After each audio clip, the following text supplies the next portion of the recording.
The popular modern scientific materialist atheist worldview propagated by NASA, the mainstream media, and the public education system is that you are here because nothingness, for no reason, exploded and created everything. Before time, space, matter, consciousness, intelligence, and life, there was nothing. Then the nothingness exploded, and instead of destroying things like every other explosion ever, this explosion created things. Created everything. The nothingness explosion somehow created space, time, and all matter in the universe in an instant and for no reason at all. Then all of the creationary explosive debris flying outward at over 670 million miles per hour for 14 billion years culminated to create you. Yes, first some of the more gaseous nothing came together forming suns and stars. Then solid pieces of the nothing came together, forming planets and moons. Then the nothing turned hydrogen and oxygen came together, forming water on the nothing planet Earth, out of which single-celled living organisms magically appeared, got to work dividing and multiplying into multi-celled conscious organisms, which multiplied and divided and mutated into various forms of sea life, which adapted and evolved and crawled onto land, replacing gills with lungs, lost tails, grew opposable thumbs, and started grasping at straws like this ridiculous nihilistic notion of Big Bang evolution. This anti-God materialist theory of evolution has been staunchly protected by the infallibility of science for over 150 years, but in actual fact, just as science has failed to find one true, valid proof that Earth is a ball spinning around the sun, scientists have failed to discover a single piece of evidence that the material world is a product of blind chance evolution. Furthermore, Big Bang evolution actually requires and presupposes many other claims which have already been proven false in previous chapters, such as the plurality of worlds, Newton's theory of gravity, Einstein's theory of relativity, stars being distant suns, and Earth being a planet, not a plane. Harun Yahya wrote, "Evolutionary theory claims that life started with the cell that formed by chance. According to this scenario, 4 billion years ago, various lifeless chemical compounds underwent a reaction in the primordial atmosphere on the Earth, in which the effects of thunderbolts and atmospheric pressure led to the formation of the first living cell. The first thing that must be said is that the claim that inanimate materials can come together to form life is an unscientific one that has not been verified by any experiment or observation. Life is only generated from life. Each living cell is formed by the replication of another cell. No one in the world has ever succeeded in forming a living cell by bringing inanimate materials together, not even in the most advanced laboratories. The theory of evolution faces no greater crisis than on the point of explaining the emergence of life. The reason is that organic molecules are so complex that their formation cannot possibly be explained as being coincidental, and it is manifestly impossible for an organic cell to have been formed by chance. How could all the interconnected and compartmentalized components, the cell wall, the cell membrane, the mitochondria, proteins, DNA, RNA, ribosomes, lysosomes, cytoplasm, vacuoles, nucleus, and other cell parts magically come together and create conscious, intelligent life from unconscious, dead matter? Just making one average-sized protein molecule is already composed of 288 amino acids of 12 varying types, which can be combined to 10 to the 300th power different ways. Of all those possibilities, only one forms the desired protein molecule, and there are over 600 types of proteins combined in the smallest bacterias ever discovered. Astronomer Fred Hoyle compared the odds that all the multifaceted and multifunctional parts of a cell could coincidentally come together and create life analogous to a tornado sweeping through a junkyard and assembling a Boeing 747 from the materials therein. Hoyle wrote that if there were a basic principle of matter which somehow drove organic systems toward life, its existence should easily be demonstrable in the laboratory. One could, for instance, take a swimming bath to represent the primordial soup, fill it with any chemicals of a non-biological nature you please, pump any gases over it or through it you please, and shine any kind of radiation on it that takes your fancy. Let the experiment proceed for a year, and see how many of those 2,000 enzymes, protein produced by living cells, have appeared in the bath. I will give the answer, and so save all the time and trouble and expense of actually doing the experiment. You will find nothing at all, except possibly for a tarry sludge composed of amino acids and other simple organic chemicals.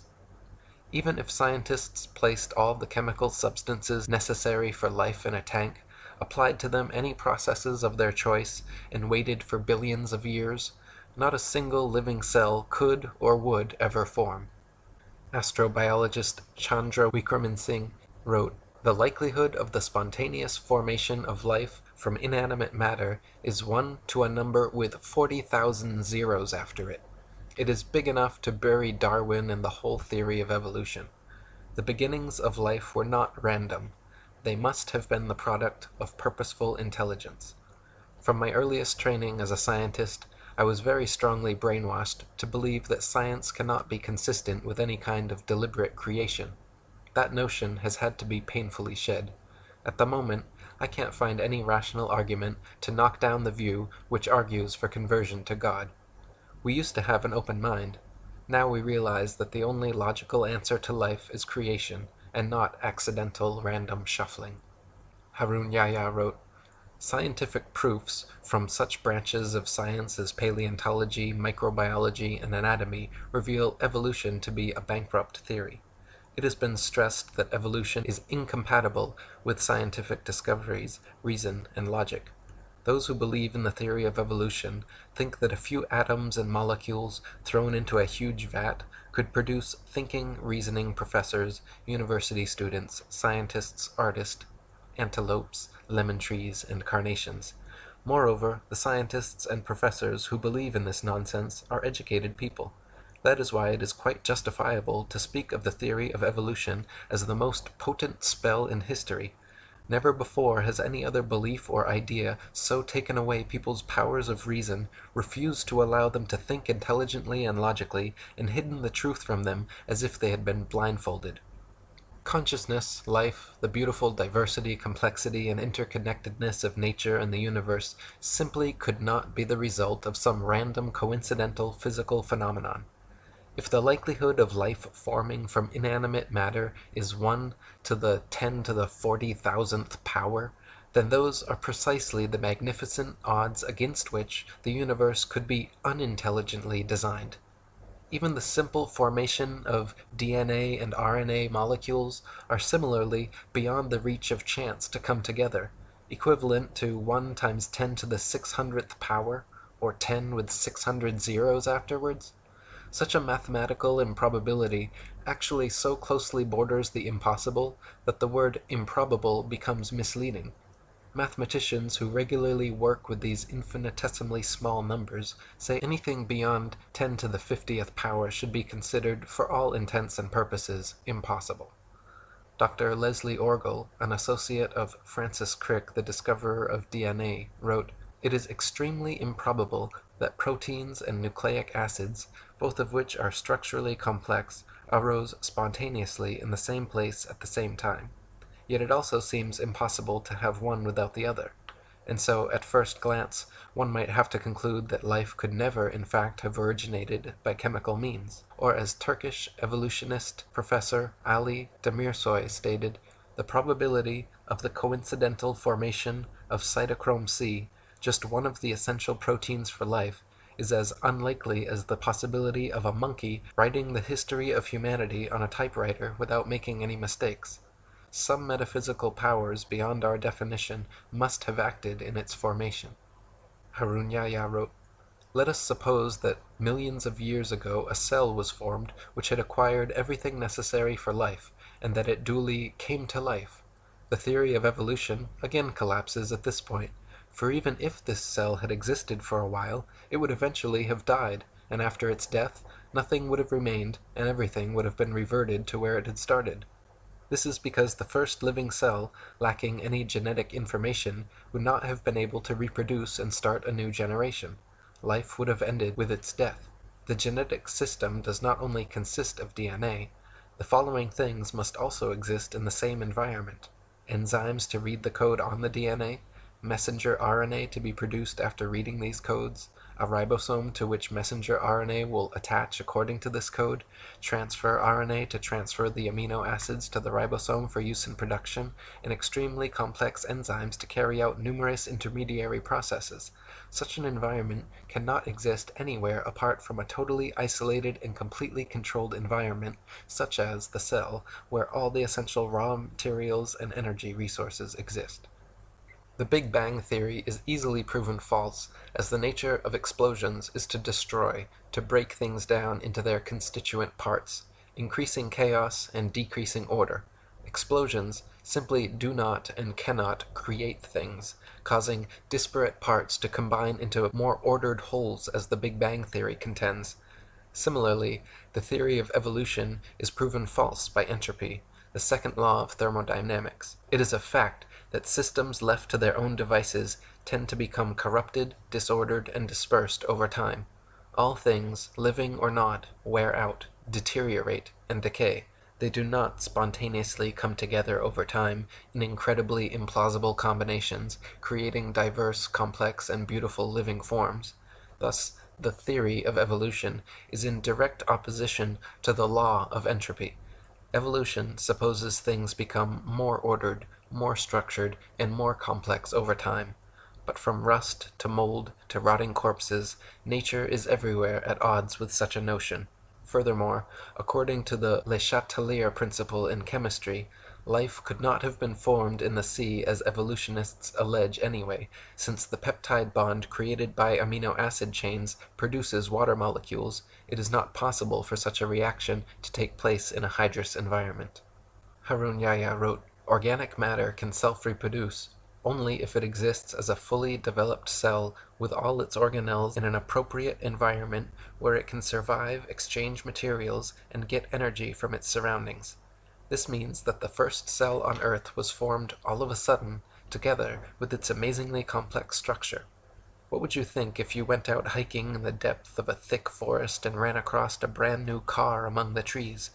Would you imagine that various elements in the forest had come together by chance over millions of years and produced such a vehicle? All the parts in the car are made of products such as iron, copper, and rubber, the raw ingredients for which are all found on the earth. But would this fact lead you to think that these materials had synthesized by chance and then come together and manufactured such a car? There is no doubt that anyone with a sound mind would realize that the car was a product of an intelligent design, in other words, a factory, and wonder what it was doing there in the middle of the forest. The sudden emergence of a complex structure in a complete form, quite out of the blue, shows that this is the work of an intelligent agent. An extraordinarily complex system like the cell is no doubt created by a superior will and wisdom.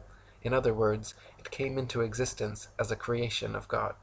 Many facets of nature are far too complex, specialized, and perfect to have arisen simply due to blind chance changes over time. For example, the eye, with its various parts and mechanisms, all working together with the brain, producing the sharpest, clearest 3D color images imaginable. Even the most advanced cameras and plasma screens ever produced by humans cannot provide an image as perfect in detail and clarity as our own eyes. Charles Darwin, the originator of the theory of evolution, himself admitted that the thought of the eye made him cold all over, as he knew what an impassable obstacle the eye presented for his theory. And it is the same with ears and audio equipment. For over a century, many thousands of researchers, scientists, and engineers have been working in factories across the world trying to produce sharper, clearer audio and video playing and recording devices, never coming close to the capabilities and perfection of the human ear and eye. Harun Yahya wrote, "Look at the book you read, your hands with which you hold it, then lift your head and look around you. Have you ever seen such a sharp and distinct image as this one at any other place? Even the most developed television screen produced by the greatest television producer in the world cannot provide such a sharp image for you. This is a three-dimensional, colored, and extremely sharp image. No one would say that a hi-fi or a camera came into being as a result of chance. So how can it be claimed that the technologies that exist in the human body, which are superior even to these, could have come into being as a result of a chain of coincidences called evolution? It is evident that the eye, the ear, and indeed all the parts of the human body are products of a very superior creation. Charles Darwin, in his Origin of Species, the veritable Bible of atheist materialists, stated that, "If my theory be true, numberless intermediate varieties, linking most closely all of the species of the same group together, must assuredly have existed. Consequently, evidence of their former existence could be found only amongst fossil remains." Darwin himself knew no such transitional forms had been discovered, and hoped that they would be found in the future. He even admitted in his Difficulties on Theory chapter that these missing intermediate forms were the biggest stumbling block for his theory. He called it "the most obvious and gravest objection which can be urged against my theory." Harun Yahya wrote, "According to the theory of evolution, every living species has emerged from a predecessor. One species which existed previously turned into something else over time, and all species have come into being in this way. According to the theory, this transformation proceeds gradually over millions of years. If this were the case, then innumerable intermediary species should have lived during the immense period of time when these transformations were supposedly occurring. For instance, there should have lived in the past some half-fish, half-reptile creatures which had acquired some reptilian traits in addition to the fish traits which they already had. Or there should have existed some reptile bird creatures which had acquired some avian traits in addition to the reptilian traits they already possessed. Evolutionists refer to these imaginary creatures, which they believe to have lived in the past, as transitional forms. If such animals had really existed, there would have been millions, even billions of them. More importantly, the remains of these creatures should be present in the fossil record. The number of these transitional forms should have been even greater than that of present animal species, and their remains should be found all over the world." Darwin hoped that transitional forms of animal species gradually evolving into different species would eventually be discovered at some future time in the fossil record. To this day, however, no such transitional forms have ever been found anywhere in the world. Darwin's observations regarding natural selection and adaptation were certainly correct. So-called microevolution of various traits and characteristics within a species has been confirmed and widely exists. But macroevolution, the supposed transformation from one species into a completely different species, has never been observed, and no evidence of such evolution exists anywhere in the fossil record. Colin Patterson, senior paleontologist for the British Museum of Natural History and an ardent evolutionist, even he admits that Darwinists must concede natural selection has never been observed to actually cause anything to evolve. He said, "No one has ever produced a species by mechanism of natural selection. No one has ever got near it, and most of the current argument in neo-Darwinism is about this question." Harun Yahya wrote, "Even in the most scientific books about evolution, the stage of transition from water to land, one of the unexplainable points of evolution, is given in such simplicity that they do not prove to be believable even for children. According to evolution, life began in water, and the first developed animals on Earth were fish. According to the story, one day fish species developed the ability to climb out of the water and moved on land. The theory continues that fish which chose to live on land had feet instead of fins, and lungs instead of gills. In most of the books about evolution, nobody explains why the transition occurred. Even in the most scientific sources, writers suddenly jump to conclusions like, 'and transition from water to land occurred,' without providing a satisfactory answer regarding how the process worked. Yet, how did this transformation occur? It is obvious that a fish cannot survive out of water for more than 1 or 2 minutes. If we assume that a drought really existed, as claimed by evolutionists, and fish were for some reason drawn to lands, then what would happen to fish even if this process lasts for 10 millions of years? The answer is straight. Fish leaving the water would inevitably die in a few moments. Even if this process lasted for 10 million years, the answer would still be the same. All fish would die one by one. Nobody would dare say, Maybe after 4 million years, some of the fish suddenly acquired lungs while they were trying to survive. This would no doubt be an illogical assertion. However, that is exactly what evolutionists claim. The theory of evolution supposes that life somehow originated and evolved in the sea until somehow something that had theretofore lived only underwater grew lungs and feet and started living on land. Darwinists claim fish, creatures living only underwater, turned into amphibians, creatures living on both land and water, and then amphibians evolved into reptiles, creatures living only on land. Then they propose some reptiles evolved wings and became birds, while other reptiles evolved and became mammals. None of these transitional forms have ever been found, however, nor could they realistically exist either.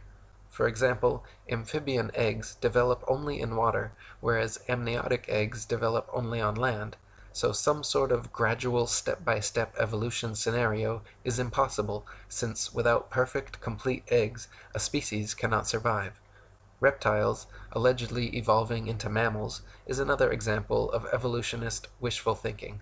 Reptiles are cold-blooded, lay eggs, do not suckle their young, have one middle ear bone, 3 mandible bones, and bodies covered in scales, whereas mammals are warm-blooded, have live births, suckle their young, have 3 middle ear bones, 1 mandible, and are covered in fur or hair.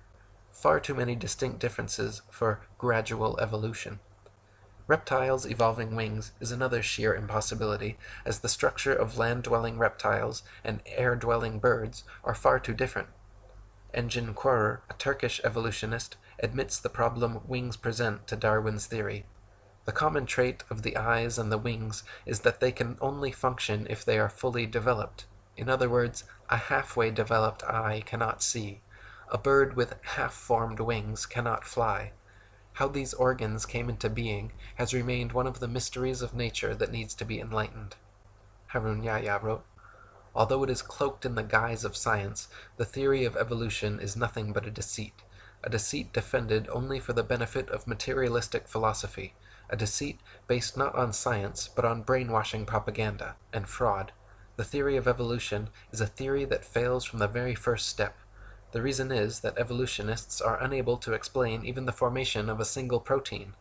Neither the laws of probability nor the laws of physics and chemistry offer any chance for the fortuitous formation of life.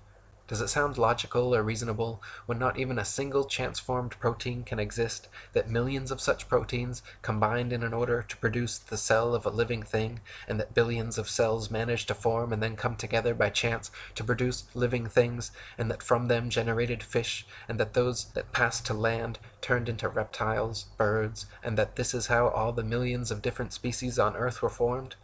They have never found a single transitional form, such as a half-fish, half-reptile, or half-reptile, half-bird, nor have they been able to prove that a protein, or even a single amino acid molecule composing a protein, could have formed under what they call primordial Earth conditions.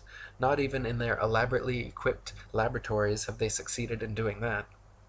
Darwin's theory is a concept that concerns not only biology, chemistry, astronomy, and metaphysics, but actually formed the basis for a new political outlook as well. Within a very short time, this new progressive political attitude was redefined as social Darwinism, and as many historians have suggested, social Darwinism became the ideological basis of fascism, communism, and eugenics.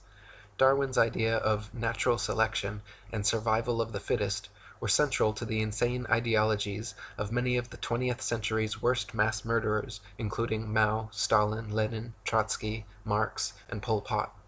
Charles Darwin himself was a blatant racist who elucidated in his book The Descent of Man how blacks and aborigines, due to their inferiority to Caucasians, would be done away with by the civilized races in time. Freemasonic records state that Charles Darwin's grandfather, Erasmus Darwin, was a philosopher, scientist, and physician who advanced ideas on evolution back in the 18th century. Before coming to Derby in 1788, Dr. Darwin had been made a mason in the famous time-immemorial lodge of Canongate Kilwinning No. 2 of Scotland. He also maintained close connections to the Jacobin Masons in France and Adam Weishaupt's Illuminati.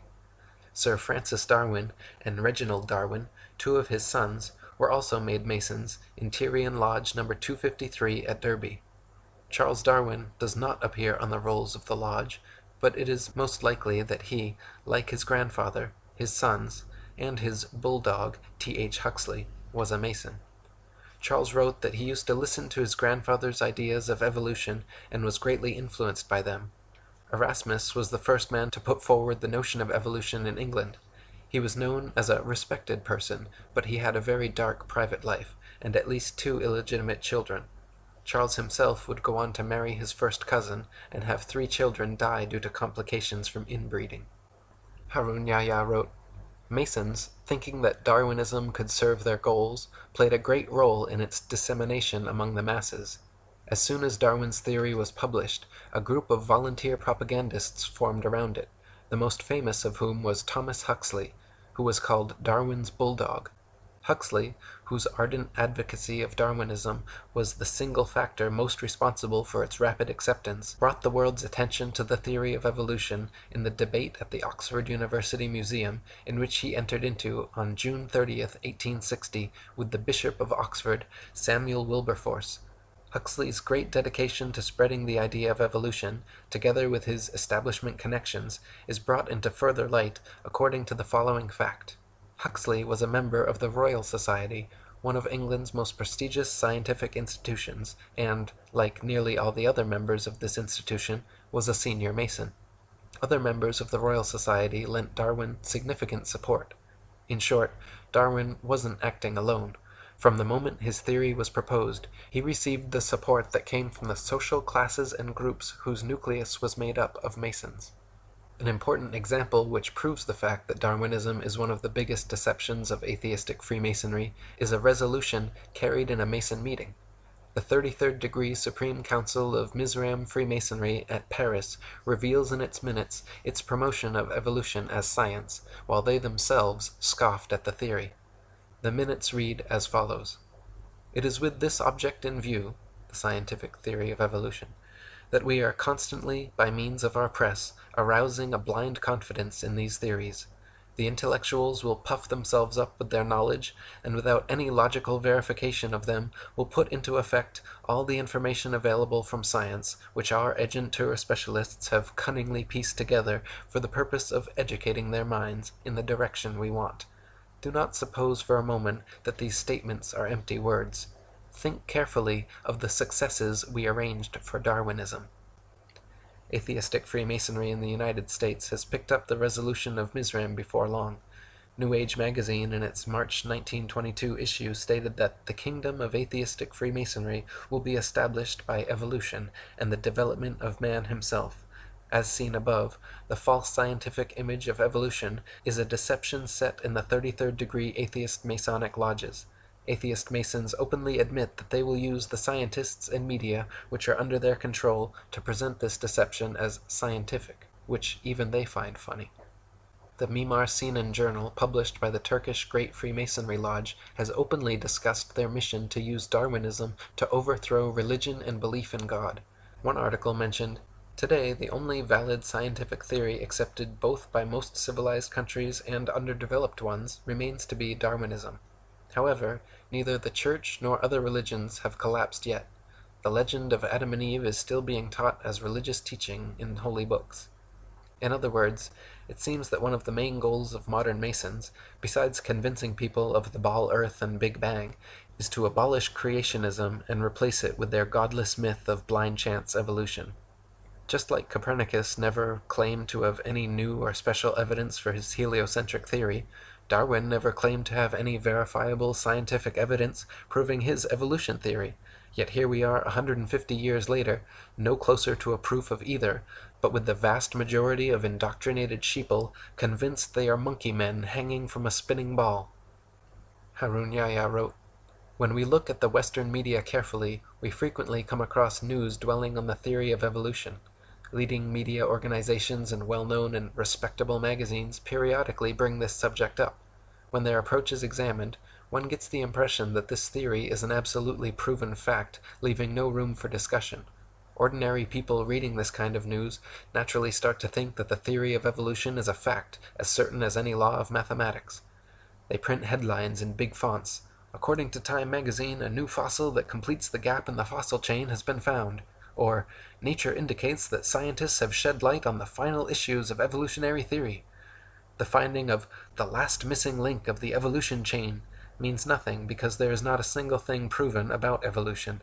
In short, both the media and academic circles, which are at the disposal of anti-religionist power centers, maintain an entirely evolutionist view, and they impose this on society. This imposition is so effective that it has in time turned evolution into an idea that is never to be rejected. Denying evolution is seen as being contradictory to science and fundamental realities. The information we have considered throughout this book has shown us that the theory of evolution has no scientific basis, and that, on the contrary, evolutionist claims conflict with scientific facts. In other words, the force that keeps evolution alive is not science. The theory of evolution is maintained by some scientists, but behind it there is another influence at work. This other influence is materialist philosophy. Materialist philosophy is one of the oldest beliefs in the world, and assumes the existence of matter as its basic principle. According to this view, matter has always existed, and everything that exists consists of matter. This makes belief in a creator impossible, of course, because if matter has always existed, and if everything consists of matter, then there can be no supermaterial creator who created it. The fact of the matter is, evolution is, was, and always has been a foregone conclusion by people looking for any answer other than God. When you metaphysically exclude the existence of an intelligent, creative consciousness behind the creation of the material world, the only answer left is random happenstance. Everything must be the result of coincidence, chance, and circumstance once you have excluded the possibility of a supreme intelligent creator. But no matter how diligently it is denied, the truth remains. You simply are not some cosmic accident, not the result of random happenstance, chance, or coincidence.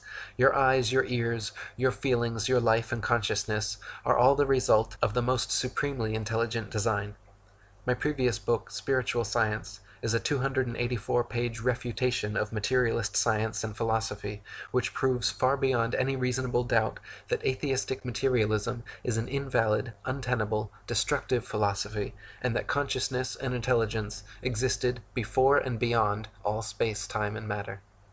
Malcolm Muggeridge, an atheist philosopher and supporter of evolution for 60 years, finally admitted before his death that I myself am convinced that the theory of evolution, especially the extent to which it's been applied, will be one of the great jokes in the history books in the future. Posterity will marvel that so very flimsy and dubious an hypothesis could be accepted with the incredible credulity that it has. Harun Yahya wrote, according to these professors, a number of simple chemical substances first came together and formed a protein, which is no more possible than a randomly scattered collection of letters coming together to form a poem. Then, other coincidences led to the emergence of other proteins. These then also combined by chance in an organized manner, not just proteins, but DNA, RNA, enzymes, hormones, and cell organelles, all of which are very complex structures within the cell, coincidentally happen to emerge and come together. As a result of these billions of coincidences, the first cell came into being. If you put a carved stone or wooden idol in front of these people and told them, look, this idol created this room and everything in it, they would say that was utterly stupid and refuse to believe it. Yet, despite that, they declare the nonsense that the unconscious process known as chance gradually brought this world and all the billions of wonderful living things in it into being, to be the greatest scientific explanation. In short, these people regard chance as a god and claim that it is intelligent, conscious, and powerful enough to create living things and all the sensitive balances in the universe. One of the first frauds in the history of Darwinism, known as recapitulation theory and heralded as undeniable proof of evolution, was an idea proposed and propagated by a racist eugenicist professor named Ernest Haeckel in the late 19th century. A contemporary and friend of Charles Darwin, and Thomas Bulldog Huxley, Haeckel postulated that human and other animal embryos experience a miniature form of the entire evolutionary impulse during their development in the womb, displaying first characteristics of fish, then reptile, and lastly mammalian or human. It has long been eliminated from scientific literature, but many people and popular sources still unknowingly quote and believe in Haeckel's fraudulent work. Several popular magazines and school textbooks, as recently as the 1990s, over a century after being exposed, were still publishing Haeckel's hoaxed pictures and recapitulation theory as science fact. Harun Yahya wrote, "It has since been proven that this theory is completely bogus. It is now known that the gills that supposedly appear in the early stages of the human embryo are in fact the initial phases of the middle ear canal, parathyroid, and thymus. The part of the embryo which was likened to the egg yolk pouch turns out to be a pouch that produces blood for the infant. The part that had been identified as a tail by Haeckel and his followers is in fact the backbone, which resembles a tail only because it takes shape before the legs do." Another interesting aspect of recapitulation was Ernest Haeckel himself, a faker who falsified his drawings in order to support the theory he advanced. Haeckel's forgeries purported to show that fish and human embryos resembled one another. When he was caught out, the only defense he offered was that other evolutionists had also committed similar offenses. Haeckel was charged with fraud by 5 professors and convicted by a university court at Jena, where he admitted that several of his drawings were forgeries, that he was merely filling in missing links where evidence was thin, and that hundreds of his contemporaries were guilty of the same charge. During the trial, he said, "After this compromising confession of forgery, I should be obliged to consider myself condemned and annihilated if I had not the consolation of seeing side by side with me in the prisoner's dock hundreds of fellow culprits, among them many of the most trusted observers and most esteemed biologists. The great majority of all the diagrams in the best biological textbooks, treatises, and journals would incur in the same degree the charge of forgery, for all of them are inexact and are more or less doctored, schematized, and constructed." What an admission!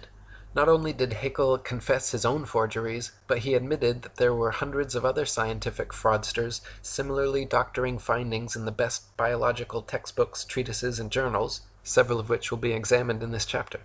As it turns out, Haeckel had simply copied and printed the same human embryo pictures several times over, claiming each were various other animal embryos with exact parallels, when in fact the parallels do not exist, and the pictures were copies he knowingly and intentionally made to suit his recapitulation idea.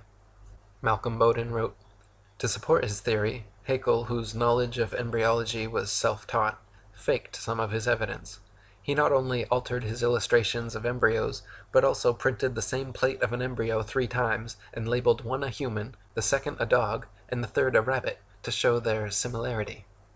Dr. Michael Richardson wrote, "This is one of the worst cases of scientific fraud. It's shocking to find that somebody one thought was a great scientist was deliberately misleading. It makes me angry.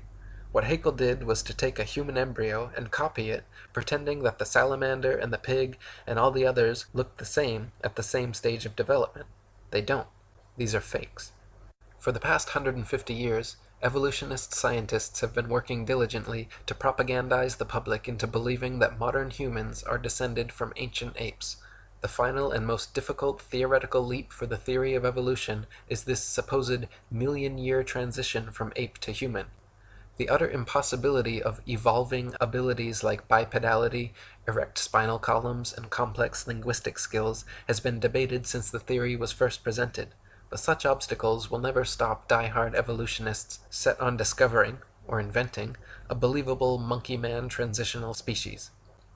The first of these convenient evolutionary discoveries was the Neanderthal man, found in the Neander Valley of Germany in 1856. Just in time for the release of Darwin's Origin of Species. To this day, reconstructed drawings of hairy ape-like Neanderthal men are depicted in scholarly journals and school textbooks, and claim to be a missing evolutionary link. The fact is, however, that all so-called Neanderthal remains have never been shown to be any more different from modern humans than an Asian from a Caucasian, or an Inuit from an Aborigine. Also, the skull size shows its brain was actually 13% larger than the average brain of modern man, making it impossible to be an intermediary between man and ape. Even Time magazine in 1971 proclaimed the primitiveness of Neanderthal to be unwarranted, that he could walk the street today unrecognized. One writer even commenting that historians of the future may declare all of us insane for not detecting and refuting this incredible blunder with adequate determination. One of the main proponents pushing Neanderthal man as an authentic species nowadays is Rainer Prosch, a German professor who dated the fossils at 36,000 years old, allowing them to fit perfectly in the evolutionist timeline. In 2005, however, Prosch was forced to retire in disgrace by a panel of Frankfurt University heads who determined he had fabricated data and plagiarized the work of his colleagues over the past 30 years.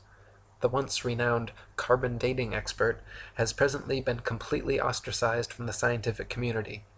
It has since been determined that all Neanderthal skeletal remains are no more than a few thousand years old, some only a few hundred. They have also found modern human DNA in the bones, that their brain capacity was 13% larger than the modern average, their height 5'9", comparable to our average, and they had advanced tools, buried their dead, and enjoyed art. University of Berlin professor Rudolf Virchow, Ernest Haeckel's former professor and the father of modern pathology, back in 1872 concluded the original Neanderthal remains were simply that of an unfortunate Homo sapiens who had suffered childhood rickets, adult arthritis, and was victim to several damaging blows to the head. Eric Trinkaus, a paleoanthropologist from New Mexico University, concluded his examination stating, "Detailed comparisons of Neanderthal skeletal remains with those of modern human have shown that there is nothing in Neanderthal anatomy that conclusively indicates locomotor, manipulative, intellectual, or linguistic abilities inferior to those of modern humans." In 1891, the next ape-man discovery was found in Java, Indonesia, by Eugene Dubois, who coincidentally happened to be a student and apprentice of evolutionist hoaxer Ernest Haeckel. Dubois found a skull cap, a leg bone, a jaw fragment, and 3 teeth, from which he reconstructed the ape-like Java man. Within 10 years of its discovery, Java man was the main subject of over 80 evolution books and articles. It was given the scientific name of Anthropopithecus erectus, and later changed to Pithecanthropus erectus, and finally Homo erectus, undoubtedly for superficial pseudoscientific reasons. Hank Hanegraaff wrote, "Java man was discovered by a Dutchman.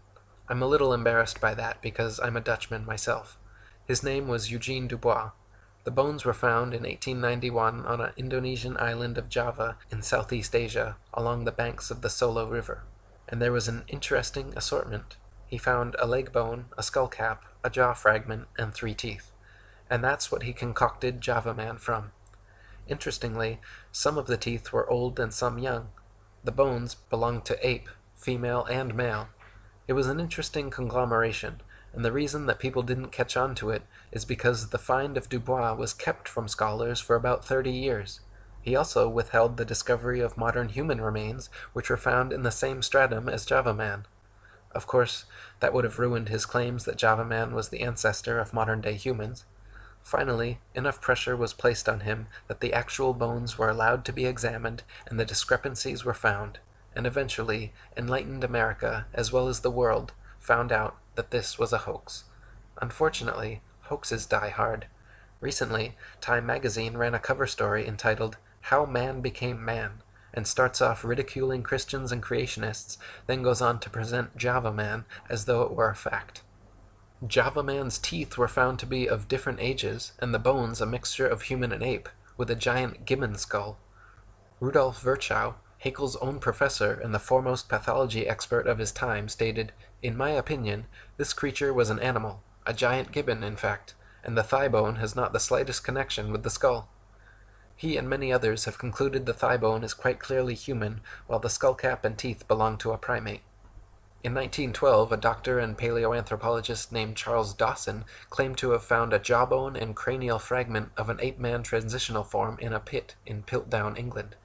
It was alleged to be 500,000 years old, and was displayed as absolute proof of human evolution in museums across the world. For the next 40 years, scores of scientific articles, artist reconstructions, and over 500 doctoral theses were written about Piltdown Man. Objections and criticisms were raised immediately by contemporaries like Arthur Keith, but managed to be mitigated by Dawson until 1953, when tests proved conclusively that the Piltdown skull was actually human and only a few hundred years old, while the lower protruding jaw was from a recently deceased orangutan.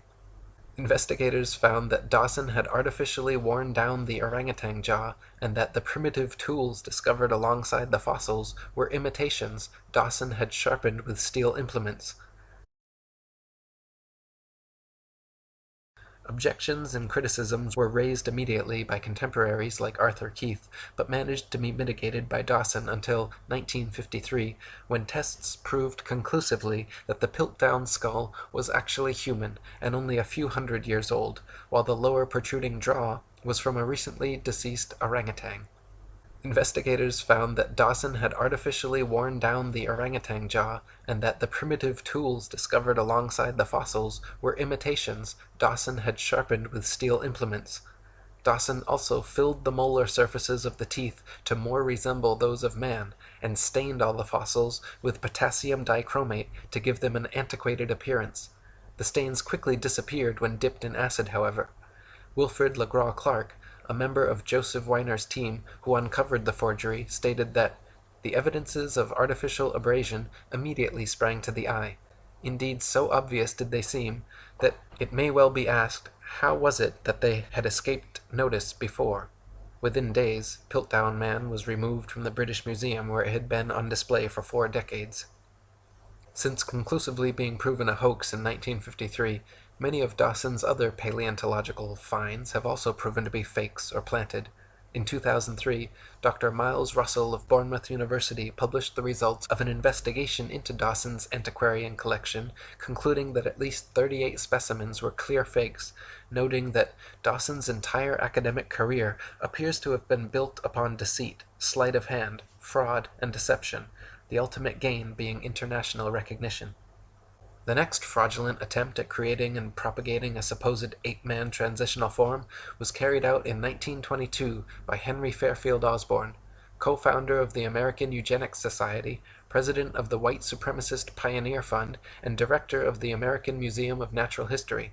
Osborn declared that he had been sent an anomalous tooth found in Snakebrook, Nebraska, which had characteristics of both ape and man. He determined that it came from the Pliocene period of ancient history, and affectionately labeled the tooth's owner Nebraska Man. Harun Yahya wrote, Nebraska Man was immediately given a scientific name, Hesperopithecus haroldkukii. Many authorities gave Osborn their support. Based on this single tooth, reconstructions of the Nebraska Man's head and body were drawn. Moreover, Nebraska Man was even pictured along with his wife and children as a whole family in a natural setting. Once Nebraska Man made the media rounds of popular publications, and the pliable public was sufficiently propagandized, the story disappeared until 1928, when William Bryan and William Gregory had the opportunity to independently examine the tooth. Their investigations both conclusively found that the tooth did not belong to a man or ape, but was actually from an extinct species of wild American pig called Presthenops. After William Gregory published his article, Hesperopithecus, apparently not ape nor a man, in Science magazine, all drawings and models of Nebraska Man and his family were quickly removed from evolutionist publications. Henry Osborn himself was forced to concede that Nebraska Man, Hesperopithecus haroldkukii, the supposed example of the Pliocene Pithecanthropus erectus, and his whole imaginary family were completely fictional fabrications. He never admitted to intentional fraud, and why would he? But as an ardent evolutionist, eugenicist, and white supremacist, a level of confirmation bias was likely. Osborn was even such a sadistic racist that he was quoted during a national debate unabashedly saying of World War I Army intelligence tests that, "I believe those tests were worth what the war cost, even in human life. We have learned once and for all that the Negro is not like us." Harun Yahya wrote, after Darwinism advanced the claim with his book The Descent of Man that man evolved from ape-like living beings, he started to seek fossils to support this contention. However, some evolutionists believed that half-man, half-ape creatures were to be found not only in the fossil record, but also alive in various parts of the world. In the early 20th century, these pursuits for living transitional links led to unfortunate incidents, one of the cruelest of which is the story of a pygmy by the name of Odabenga. Odabenga was captured in 1904 by an evolutionist researcher in the Congo. In his own tongue, his name meant friend. He had a wife and 2 children. Chained and caged like an animal, He was taken to the USA, where evolutionist scientists displayed him to the public in the St. Louis World Fair along with other ape species and introduced him as the closest transitional link to man. 2 years later, they took him to the Bronx Zoo in New York, and there they exhibited him under the denomination of ancient ancestors of man, along with a few chimpanzee, a gorilla named Dina, and an orangutan called Duhong. Dr. William Hornaday, the zoo's evolutionist director, gave long speeches on how proud he was to have this exceptional transitional form in his zoo, and treated caged Otabenga as if he were an ordinary animal. 2 years later, they took him to the Bronx Zoo in New York, and there they exhibited him under the denomination of ancient ancestors of man, along with a few chimpanzee, a gorilla named Dina, and an orangutan called Duhong. Dr. William Hornaday, the zoo's evolutionist director, gave long speeches on how proud he was to have this exceptional transitional form in his zoo, and treated caged Otabenga as if he were an ordinary animal. Unable to bear the treatment he was subjected to, Otabenga eventually committed suicide. Piltdown Man, Nebraska Man, Otabenga. These scandals demonstrate that evolutionist scientists do not hesitate to employ any kind of unscientific method to prove their theories. In 1927, Davidson Black declared he had discovered 5 crushed skulls and several teeth near Beijing belonging to an ancient ape-man species now widely known as Peking Man, or Peking Man. Somewhere between 1941 and 1945, all the original bones were mysteriously lost, however, leaving only a few plaster casts left to examine. At the same site where this supposed missing link was found, there were also found the remains of 10 fully human skeletons who quarried nearby limestone, built fires, and left behind a variety of tools. Many scientists now believe the tools were used on Peking Man rather than by them. The back of the skulls were all bashed in, and in that part of the world, monkey brains are a delicacy, so it is likely that Peking Man were actually Peking apes, and they were man's meal, not man's ancient ancestor. In 1974, Donald Johanson discovered Lucy, a 3-foot-tall, supposedly 3-million-year-old Australopithecine in Ethiopia. Widely publicized as our oldest direct human ancestor, Lucy made the usual rounds of scientific magazine journals and school textbooks. Don Johanson modestly claimed that Lucy was the most important find made by anyone in the history of the entire human race, and the media heralded him a hero. He was promoted from assistant professor to receiving his own Institute for Human Biology at Berkeley. During all this time, he never allowed scientists to examine Lucy's bones until 1982, 8 years later. Since then, and as more Australopithecine skeletons have been found and examined, however, many leading evolutionists agree that Lucy is simply an extinct type of ape, similar to modern pygmy chimpanzees, and nothing more. They may have walked slightly more upright than most apes, but were not bipedal or erect, could not talk, spent most of their time on trees, and walked on all fours. Lord Solly Zuckerman and Professor Charles Oxnard did 15 years of research on Australopithecines along with a team of 5 specialists, coming to the conclusion that all the various specimens of Australopithecus they examined were only an ordinary ape genus and definitely not bipedal. The French Science and Life magazine ran the cover story in May 1999, Goodbye Lucy, writing about how Lucy, the most famous fossil of Australopithecus, was not the root of the human race and needs to be removed from our supposed family tree. However, even now in 2014, a movie named Lucy has just been released by Masonic Universal Pictures, where the Lucy ape-woman fraud is still treated as scientific fact throughout the entire movie. In 1982, a skull fragment found in the Spanish town of Ors was hailed to be the oldest fossilized human remain ever found in Eurasia. Ors Man was supposedly a 17-year-old ape man who lived between 900,000 and 1,600,000 years ago, and was presented to the world with the usual reconstructed drawings showing a young, hairy man-ape teenager. In 1983, however, a team of scientists from France concluded that the skull fragment was actually from a 4-month-old donkey. A 3-day scientific symposium had been scheduled so experts could examine and discuss the bone, but was immediately cancelled after the French investigation. Embarrassed Spanish officials sent out 500 letters to the would-be attendees apologizing. After more conclusive tests, the Daily Telegraph on May 14, 1984 carried the headline, "Ass Taken for Man."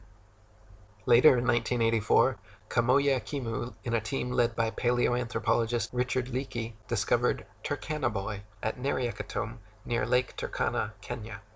Turkana Boy was proclaimed to be a preteen boy from 1.5 to 1.6 million years ago and is now regarded as the most complete early human skeleton ever found. Much like Neanderthal man, however, Turkana Boy, or Neriakatomi Homo erectus, is no different from modern man. American paleoanthropologist Alan Walker said, "I doubt the average pathologist could tell the difference between the fossil skeleton and that of a modern human." He wrote that he laughed upon first seeing it because it looked so much like a Neanderthal. Turkana Boy was bipedal, with arms and legs of human proportions, an upright skeletal structure, comparable in height, cranial size, and development rate of modern humans. Even the discovering team leader Richard Leakey stated that the difference between this specimen of Homo erectus and modern man are no more pronounced than simple racial variances. The shape of the skull, the degree of protrusion of the face, the robustness of the brows, and so on, these differences are probably no more pronounced than we see today between the separate geographical races of modern humans. Such biological variation arises when populations are geographically separated from each other for significant lengths of time. So when seen for what they really are, all the supposed ape-men discoveries and reconstructions are nothing but frauds and fantasies. Neanderthal man was just an ordinary man. Java man and Piltdown man were composed of human and ape bones. Nebraska man was actually a pig. Peking man was actually man's meal. Lucy was just a monkey. Orse man was a donkey. And Turkana Boy was just a boy. Harun Yahya wrote, "Reconstruction can be explained as drawing a picture or constructing a model of a living thing based on a single bone, sometimes only a fragment, that has been unearthed. The ape-men we see in newspapers, magazines, or films are all reconstructions. The fossils that are claimed to be evidence for the human evolution scenario are in fact products of fraud. For more than 150 years, not even a single fossil to prove evolution has been found. As a matter of fact, the reconstructions, drawings or models, of the fossil remains made by the evolutionists are prepped speculatively precisely to validate the evolutionary thesis. David R. Pilbeam, an anthropologist from Harvard, stresses this fact when he says, "At least in paleoanthropology, data are still so sparse that theory heavily influences interpretations.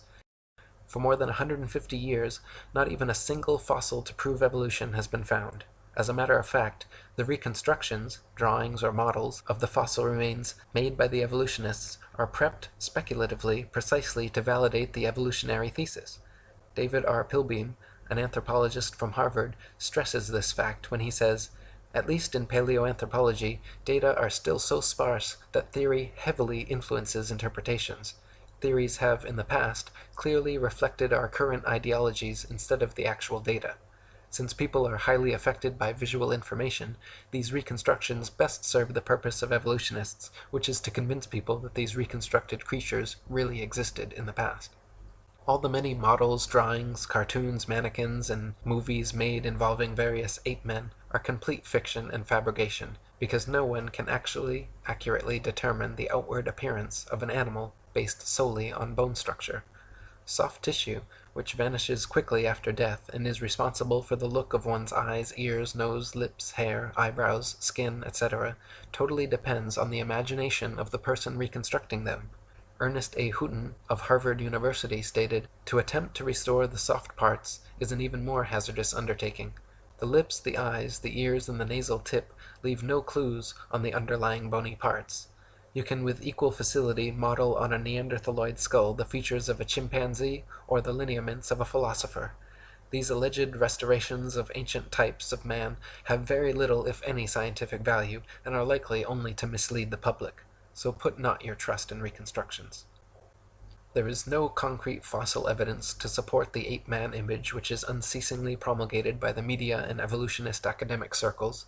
With brushes in their hands, evolutionists produce imaginary creatures. Nevertheless, the fact that these drawings correspond to no matching fossils constitutes a serious problem for them. One of the interesting methods they employ to overcome this problem is to produce the fossils they cannot find. Piltdown man, which may be the biggest scandal in the history of science, is a typical example of this method. The current evolutionist ape-to-human transitional theory goes Australopithecus, Homo habilis, Homo erectus, Homo sapiens.